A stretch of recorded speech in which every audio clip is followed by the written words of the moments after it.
mi samisa sweswo episode ya bote happy ile endleleni ni koma va byela hi ta va hi ri swin'we na mi tshembisa ku swi ta tsakisa swi ta tsokombela swinene n'wina mi swi tiva ku mi na swihlangelo swo karhata fambani mi ya siya na vakokwani dala na vakokwani nuna mi ta kota ku tshamela vayisela vambirhi mi twa ku loko va ku swilombe swa Vatsonga va va kha vo vulavula hi yini hi laha mi nga ta twa Xitsonga xo hlantsweka leriya ra ku hi ze swi vona na vona ku loko yo va yi ri browse a yi hume mihlovo hi ta va hi ri swin'we hi a ni tivi ku ta va ku ri wa munghani mara kwala kusuhani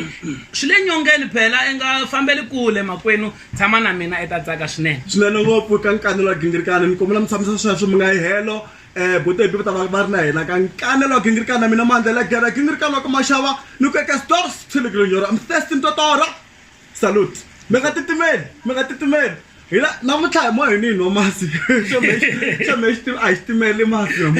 hayi xa mina a ni ta ku xibodze se xi famba swintsongo mo hi hatla hi tsutsumela ku hala enkolweni ku dyiwa rivisi inkomu